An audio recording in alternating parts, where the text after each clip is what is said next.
नमस्कार साथियों। हमने अभी तक भारत के कुछ ऐतिहासिक एवं भौगोलिक परिक्षेत्रों के बारे में बात की है।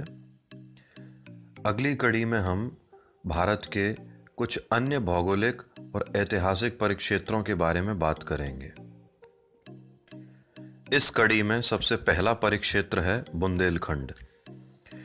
बुंदेलखंड भारत का एक भौगोलिक एवं सांस्कृतिक परिक्षेत्र है जो उत्तर प्रदेश एवं मध्य प्रदेश में विस्तृत है। बुंदेला राजपूतों की कर्मभूमि होने के कारण इसका नाम बुंदेलखंड पड़ा। इस क्षेत्र को पहले जेजाक भुक्ती और जिझौटी भी कहा जाता था। वर्तमान समय में उत्तर प्रदेश के 7 जिले और मध्य प्रदेश के 7 जिले बुंदेलखंड परिक्षेत्र के अंतर्गत आते हैं।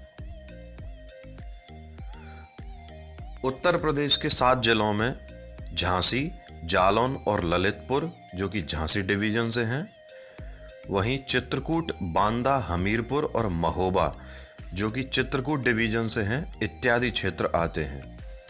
वहीं मध्य प्रदेश के 7 जिले दतिया जो कि ग्वालियर डिवीजन से है, छतरपुर, दमोह, पन्ना, सागर और टीकमगढ़ जो कि सागर डिवीजन से हैं, वहीं विदिशा जो कि भोपाल डिवीजन से है इत्यादि जिले आते हैं। यह क्षेत्र अपनी सांस्कृतिक अस्मिता के लिए ख्यात रहा है। बुंदेली यहाँ की प्रसिद्ध बोली है जिसमें यहाँ का बहुत सा लोक साहित्य वर्णित है। आल्हाखंड बुंदेली की प्रसिद्ध रचना है। बुंदेलखंड के कुछ ऐतिहासिक महत्व के स्थानों के बारे में अगर बात की जाए तो महोबा, छतरपुर, खजुराहो, चित्रकूट, झांसी, ओरछा, दतिया, डाबरा और जालौन इत्यादि ऐतिहासिक महत्व के प्रसिद्ध स्थान हैं। अब यदि हम बुंदेलखंड की कुछ प्रसिद्ध हस्तियों के बारे में बात करें, ऐसे व्यक्तियों के बारे में बात करें जो बुंदेलखंड से जिनका ताल्लुक रहा है, तो उनमें सबसे पहले व्यक्ति हैं केशवदास जो कि हिंदी रीतिकालीन परंपरा के प्रसिद्ध आचार्य और कवि रहे हैं। मेजर ध्यानचंद जिन्हें हॉकी का जादूगर कहा जाता था, झलकारी बाई जिन्होंने लक्ष्मीबाई के साथ युद्ध लड़ा, राजा छत्रसाल, रानी लक्ष्मीबाई, गोस्वामी तुलसीदास, मस्तानी जो कि पेशवा बाजीराव प्रथम की दूसरी पत्नी थी, राष्ट्रकवि मैथिली शरण गुप्त, राजनेत्री उमा भारती, हिंदी के प्रसिद्ध साहित्यकार वृंदावन लाल वर्मा, प्रसिद्ध फिल्म गीतकार इंदिवर, हरिशंकर परसाई, आचार्य रजनीश और राजा बुंदेला इत्यादि कुछ बुंदेलखंड के ख्यात विख्यात व्यक्तित्व हैं। मित्रों, इस कड़ी में अगला परिक्षेत्र है बघेलखंड। बघेलखंड पूर्वोक्त बुंदेलखंड के पूर्व में स्थित है। बघेला राजपूतों की शासन स्थली होने के कारण इसका नाम बघेलखंड पड़ा। इसे पूर्व में दहाला के नाम से भी पुकारा जाता था। इसमें मध्य प्रदेश का अधिकांश हिस्सा व उत्तर प्रदेश का कुछ हिस्सा आता है। यहाँ कलचुरी वंश का शासन रहा। कालिंजर फोर्ट यहाँ का मुख्य किला है। वर्तमान में मध्य प्रदेश के रीवा, सतना, शहडोल, सिंगरौली और सीधी जिले, वहीं यूपी के चित्रकूट का कुछ हिस्सा बघेलखंड परिक्षेत्र के अंतर्गत आता है। यहाँ बोली जाने वाली भाषा है बघेली। यह प्रदेश पूर्व में करुष जनपद के नाम से भी जाना जाता था तथा इसे वरुणांचल भी कहते थे। बघेलखंड कोल और गोंड आदिम जनजातियों का निवास स्थल है। इस कड़ी में अगला परिक्षेत्र है रोहिलखंड। रोहिलखंड भी भारत के ऐतिहासिक महत्व का एक परिक्षेत्र है। उत्तर प्रदेश के उत्तरी पश्चिमी भाग में रोहिलखंड विस्तृत है। इसका नाम रोहिल्ला जनजाति, जिन्हें अफगान या पश्तून भी कहते हैं, के ऊपर रोहिलखंड रखा गया। रोहिल्ला या कठेरिया उस समय के राजपूत शासकों द्वारा धारण किया गया एक टाइटल भी था। महाभारत एवं रामायण के समय इस प्रदेश को मध्य देश कहा जाता था। वर्तमान में यह परिक्षेत्र बरेली व मुरादाबाद डिवीज़न के जिलों के अंतर्गत विस्तृत है। बरेली डिवीज़न के जो जिले रोहिलखंड के अंतर्गत आते हैं वे हैं बरेली, बदायूं, पीलीभीत और शाहजहांपुर। वहीं मुरादाबाद डिवीज़न के मुरादाबाद, बिजनौर, रामपुर, अमरोहा और संभल ये जिले रोहिलखंड परिक्षेत्र के अंतर्गत आते हैं। मित्रों, इस कड़ी में अगला परिक्षेत्र है मालवा। मालवा ज्वालामुखी से उत्पन्न एक ऐतिहासिक दोआब क्षेत्र है। यह विंध्यन पर्वत श्रेणी के उत्तरी भाग में स्थित है। इसमें मध्य प्रदेश के पश्चिमी जिले तथा राजस्थान के दक्षिणी पूर्वी जिले आते हैं। नीमाण परिक्षेत्र को भी कई बार मालवा प्रदेश के अंतर्गत रखा जाता है। मालवा नाम की उत्पत्ति कई विद्वान मालव शब्द से मानते हैं, जिसका अर्थ है देवी लक्ष्मी के निवास का एक हिस्सा। ह्वेनसांग ने इस क्षेत्र को मोहोलो कहा था।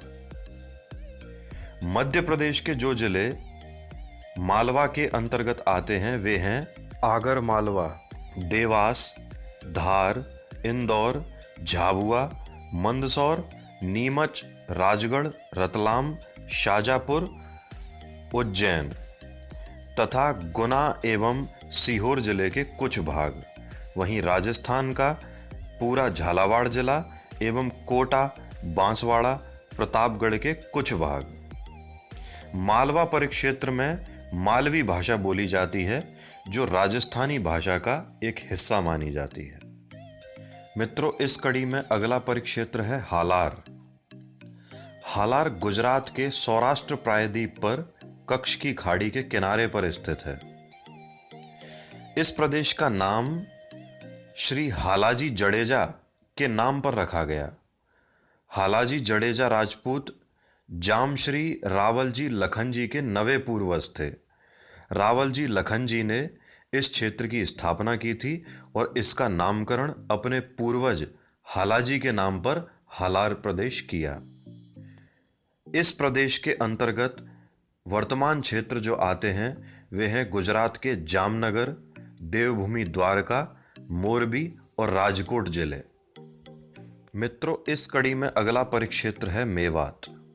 मेव मुस्लिम जाति का निवास स्थान होने के कारण यह क्षेत्र मेवात कहलाया। यहाँ बोले जाने वाली भाषा मेवाती कहलाती है, जो ब्रज भाषा से बहुत कुछ प्रभावित है। इस क्षेत्र के खानजादा राजपूत एवं परवर्ती मुस्लिम शासकों के द्वारा वली ए मेवात विरुद्ध धारण किया गया। मेवात क्षेत्र अपनी लोक कला के लिए प्रसिद्ध है।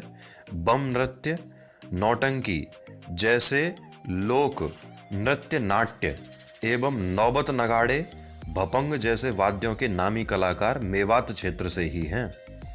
वर्तमान में यह प्रदेश हरियाणा व राजस्थान के राज्यों में विस्तृत है। हरियाणा के नूह एवं राजस्थान के अलवर व भरतपुर जिलों की कुछ तहसीलें मेवात परिक्षेत्र के अंतर्गत आती हैं। इस कड़ी में अगला परिक्षेत्र है मिथिला। मिथिला भारत का एक भौगोलिक एवं सांस्कृतिक परिक्षेत्र है।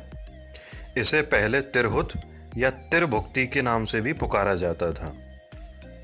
यह भारत और नेपाल में विस्तृत है। मिथिला प्रदेश पहले के विदेह राज्य को व्यक्त करता है। रामायण में जनक मिथिला के ही राजा थे, जिनकी पुत्री सीता थी। मिथिला प्रदेश भी अपने सांस्कृतिक गौरव के लिए विख्यात है। यह परिक्षेत्र मधुबनी पेंटिंग्स और मैथिली पाग, जो एक तरह की पगड़ी है, के लिए भी प्रसिद्ध है।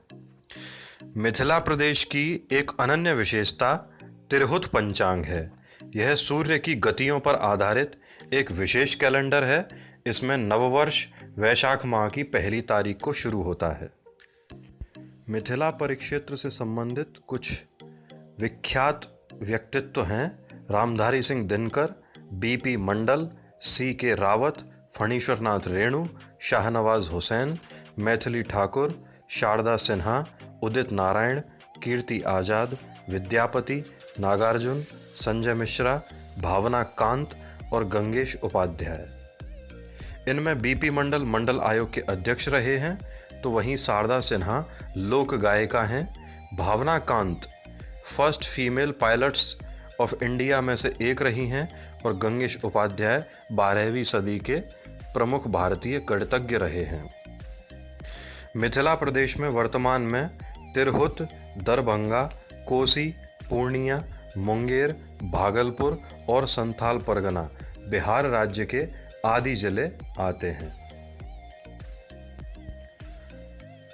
साथियों, इन 2 वीडियोस में हमने भारत के कुछ ऐतिहासिक एवं भौगोलिक महत्व के परिक्षेत्रों को कवर करने का प्रयास किया है। इन सभी परिक्षेत्रों के अतिरिक्त भी कुछ परिक्षेत्र हैं, जैसे काजंगला जो कि वर्तमान वीरभूम जिला वेस्ट बंगाल एवं संथाल परगना झारखंड के अंतर्गत विस्तृत है। प्राग ज्योतिषपुरा जो कि वर्तमान गुवाहाटी आसाम में विस्तृत है। कलिंग जो कि महानदी व गोदावरी नदियों के किनारे स्थित है, जिसका अधिकांश हिस्सा उड़ीसा में व कुछ हिस्सा आंध्र प्रदेश में पड़ता है। यदि आप ऐसे अन्य परिक्षेत्रों के बारे में विस्तार में जानना चाहते हैं तो हमें कमेंट करके बताइए। यदि आपको ये वीडियो पसंद आया है तो लाइक कीजिए, शेयर कीजिए, सब्सक्राइब कीजिए। मिलते हैं अगले वीडियो में नए तथ्यों के साथ। तब तक के लिए नमस्कार।